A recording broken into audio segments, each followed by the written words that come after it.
Hi, I'm Kuba, and you are in my Moved Minds bonus Polish episode, so don't forget to switch on the English subtitles to this video. Love ya! Sorry, I don't know how. Sorry, there's no way out. But down, down.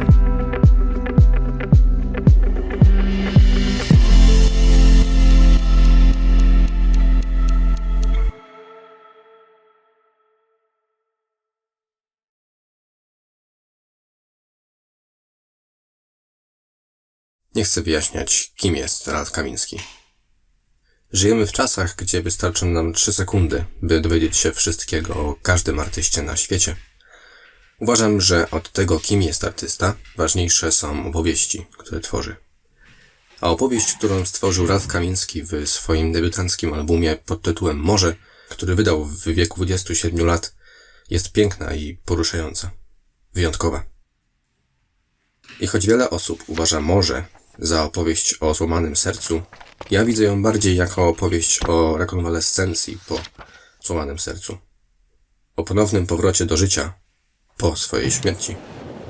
O powrocie na suchy, bezpieczny ląd ze wzburzonego morza.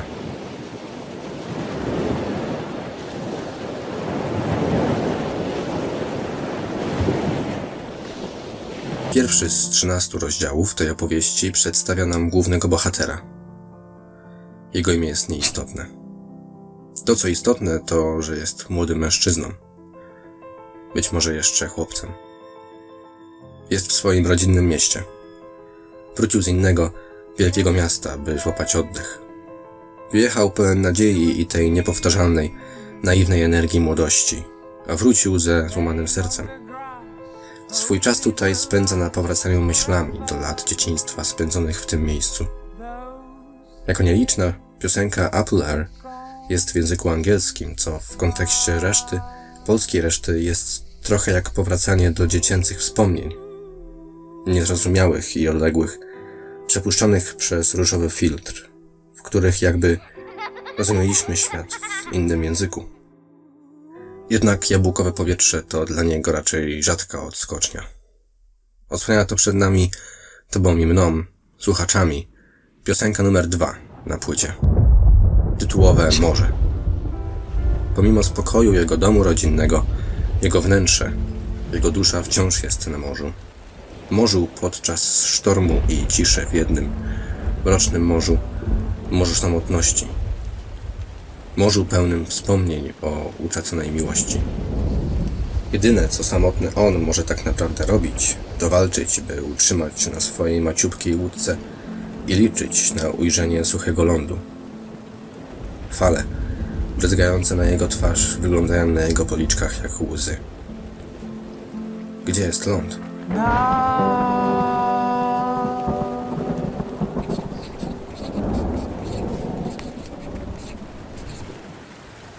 Przychodzi jednak lato.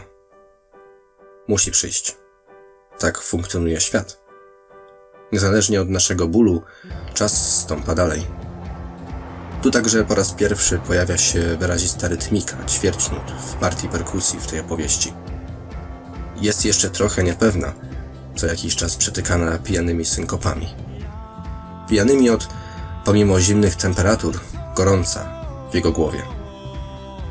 Lato to dla niego czas odnawiania kontaktów z przyjaciółmi z dzieciństwa. Być może ten pierwszy, chwiejny sprint wywołała nieśmiała w jego głowie myśl, że poza jego bólem istnieje również świat. Kaskady głosów chóralnie powtarzają tą słodką nazwę. Lato życia. Czy to już suchy ląd, na który tak długo czekał? Być może. Jednak świat poza jego bólem oznacza również, że na tym świecie gdzieś jest też ona. Ale to przecież reguła naszego świata. Czas stąpa dalej. Nic się 2 razy nie powtórzy, a każdy krok czasu oznacza nowy rozdział. I brak możliwości powrotu do poprzedniego. Mimo to on zawsze będzie ją kochać. Miłość, niezależnie od wieku, często rodzi przyjaźń, a przyjaźń to wielka strata. Czy wraz z miłością on straci też przyjaźń? Czy to jest ta właściwa cena za zejście upragnione na suchy ląd?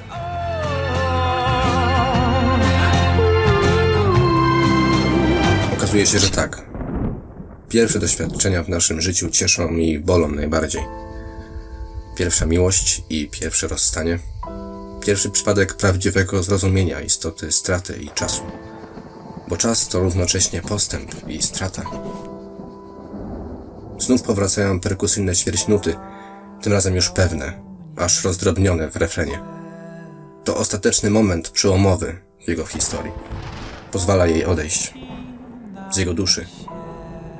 Choć biegnie i biegnie, nie dogoni jej. Ważne postaci w naszym życiu, czy w nim zostają, czy z niego odchodzą, zawsze pozostawiają coś po sobie. Te cegiełki można porównać do budowania domu. Domu dla naszej duszy. Domu, który musi być mocny.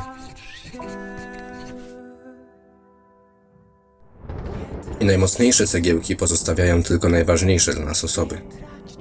Od tej pory, od tej chwili kluczowego zrozumienia, on jest już pewnie, obiema stopami, na suchym lądzie, ale też i na nowym lądzie.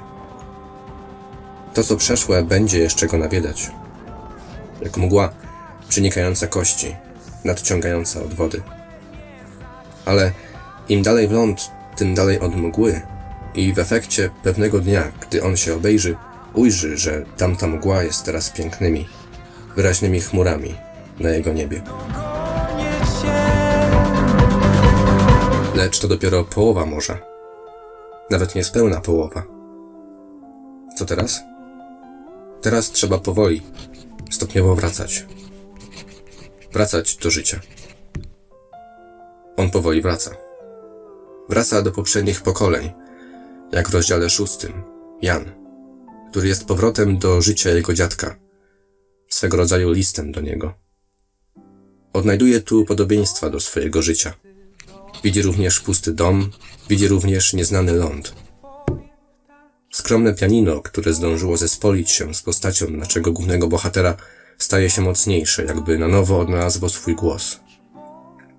Jakby trafiło wreszcie na żyzną ziemię, na której może kwitnąć. W połączeniu z odległą przeszłością on odnajduje siłę i spokój. On wraca do siebie.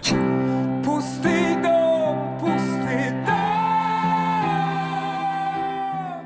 Wraca również wreszcie do wielkiego miasta, Warszawy. Porównuje siebie sprzed tego wszystkiego, gdy jako młody człowiek z szeroko otwartymi oczami połykał metropolię, tak odmienną od jego skromnego, rodzinnego miasteczka, jak głodujący pochłania wykwintny, wystawny obiad. Lecz teraz, po tym wszystkim, czego doświadczył, nabrał perspektywy.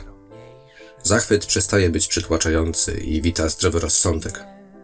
On na nowo uczy się, że medal ma zawsze dwie strony. Pomimo tego wie, że to jego miejsce. I dokładnie tego potrzebuje. Swojego miejsca.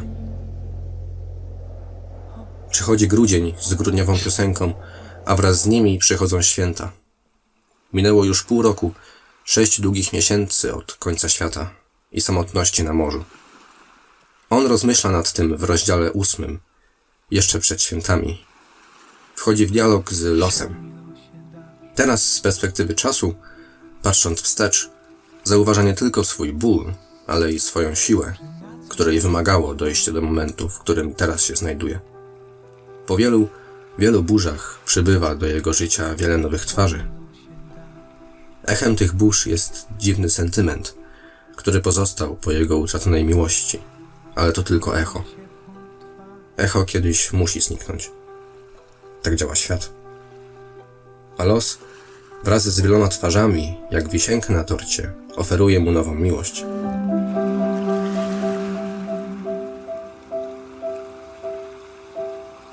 I znów. Miłość to duet, więc rozdział 10 tej opowieści to duet. Duet, który rozpoczyna się przy akompaniamencie gitary, instrumentu nowego dla tego albumu. jak nowa, ważna osoba w naszym życiu. Nie zajmuje to jednak długo, by instrument jego duszy, pianino, powróciło w pięknym i oszczędnym segmencie tej kompozycji, szlachetnie kwitnąc ze skrzypcami i jego słowami, że znów płonie. Oraz, że wszystko rzuci w zgubny ogień. Ogień, który choć z jednej strony ma moc strawienia całego domu, to z drugiej strony może cudownie rozgrzewać i stanowić nieodłączny aspekt naszego domu. Jak ciepło miłości w naszym życiu. Jakże potrzebne po tak długim okresie lodowatych fal i pustki. A miłość przynosi ze sobą marzenia. Marzenia o przyszłości, trochę niepewne i zawstydzone, ale jakże słodkie. Rozdział 11 jego historii to on, ze sobą samym. Tylko jego tęskny głos, który w finale rozkwitnie do potężnego, prężnego ryku. I tylko pianino, dumnie kroczący, jak w klasycznych polskich kompozycjach pianistycznych. I wszystkie te marzenia na jawie podsumować można jednym słowem, które jest jednocześnie tytułem tegoż rozdziału. Kocham.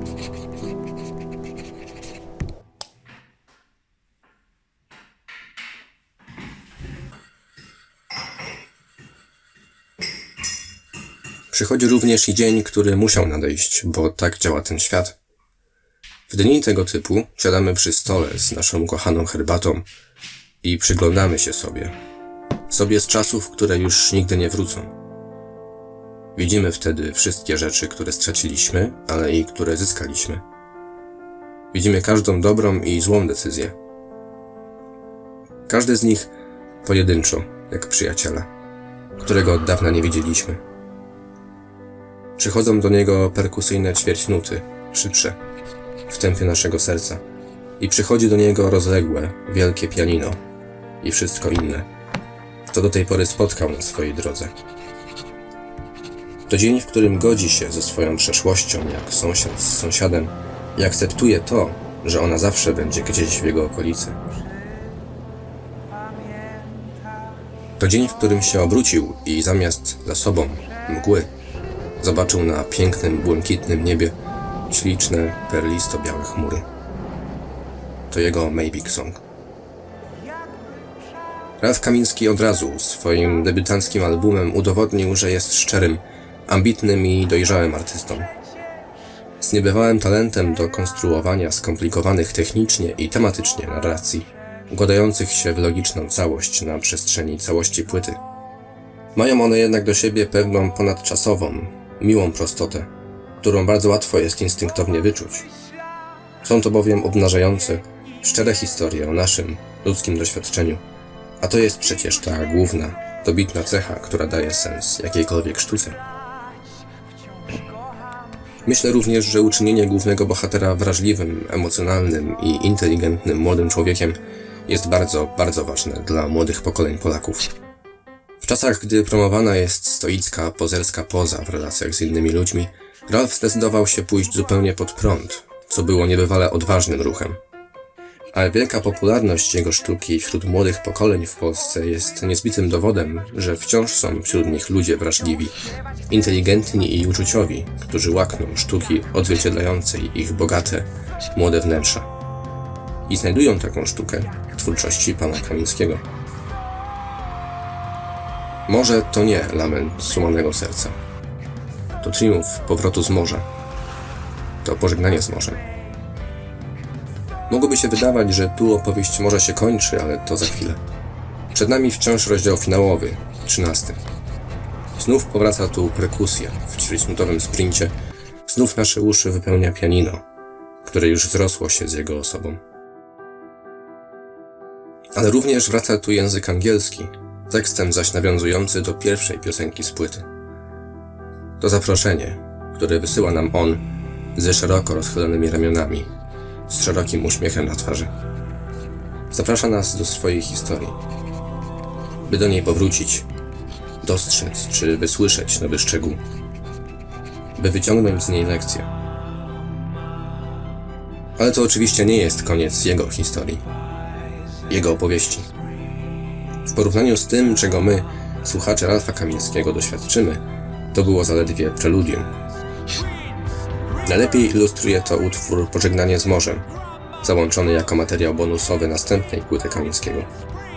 Utwór ten żegna nas obrazami jego, wsiadającego do pociągu, który w tej dokładnie chwili rusza i nigdy nie wróci w to samo miejsce. Kolejna wielka, osobista, intymna, osobna opowieść Ralfa to jego drugi album studyjny z 2019 roku, Młodość. Tak jak morze otwierała scena jego, wspominającego swoje dzieciństwo w idyllicznej, spokojnej scenerii jego rodzinnego miasta, chyba mogę się pokusić na wstępne nazwanie go jasłem, tak Młodość zaczyna się od samotnego, zielonego samochodu, mozolnie przedzierającego się nocą przez mroczny, gęsty, poskręcany las. Ale to chyba jest opowieść na kolejną okazję.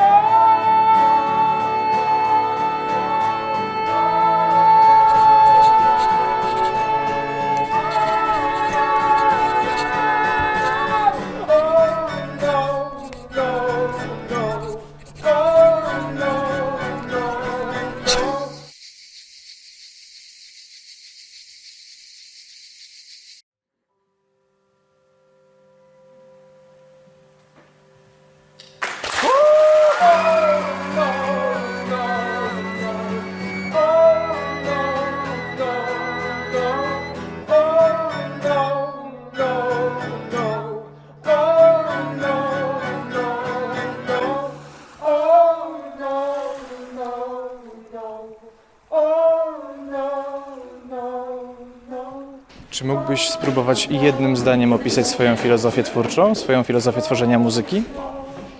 Bezkompromisowość.